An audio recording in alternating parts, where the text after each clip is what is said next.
तो ये सवाल अंजलि बत्रा जी का है। अमर जी, आपके पास आना चाहूंगा इस सवाल के लिए।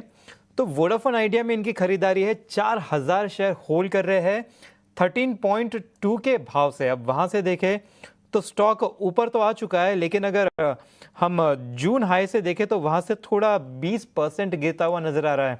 अभी भी ये मुनाफे में है, तो यहाँ पे आपको फंडामेंटली क्या नजर आ रहा है कि स्टॉक थोड़ा और भी थोड़ा नेगेटिविटी की तरफ जा सकता है? देखिए, वोडाफोन आइडिया जैसे यस बैंक एक स्टॉक है, उसी तरह से वोडाफोन आइडिया को भी आप देख सकते हैं टेलीकॉम में। बिकॉज टेलीकॉम में मेजर प्लेयर तो है, बट कंपनी के जो इश्यूज हैं they are still not over. और यदि क्वार्टर ऑन क्वार्टर भी देखें तो ये जून क्वार्टर भी जो बीता है इसमें करीब 6,500 करोड़ का लॉस रहा है। उससे पहले मार्च क्वार्टर की बात करें तो 7,500 करोड़ का लॉस रहा है।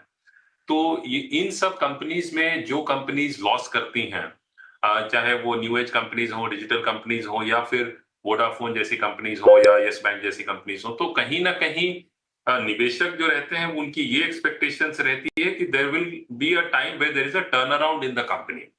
अब वो टर्न अराउंड जो है एक्चुअल में होता है, कब होता है, कितने समय में होता है, these are very important questions and they are never easy to answer for anyone.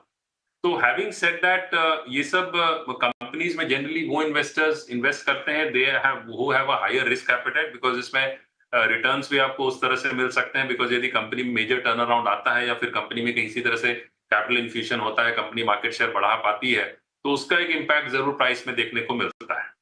और यदि वो एक्सपेक्टेशंस पे कंपनी खरा नहीं उतर पाती है, मतलब उसके जो परफॉर्मेंस है वो मैच नहीं करती इन्वेस्टर एक्सपेक्टेशन से, तो फिर एक करेक्शन देखने को मिलता है। तो इस पर्सपेक्टिव में मैं वोडाफोन आइडिया में यही कहूंगा कि if you are invested you can look at holding for some time, but if you get an opportunity you should look at booking. Major इसमें कोई, यदि मैं टेक्निकल लेवल्स की बात करूं तो मेजर रैली इसमें यदि ये 20-22 के ऊपर जाता है तब फंडामेंटली आप समझ सकते हैं कि कुछ मेजर चेंज आया है, otherwise the stock could be in for consolidation.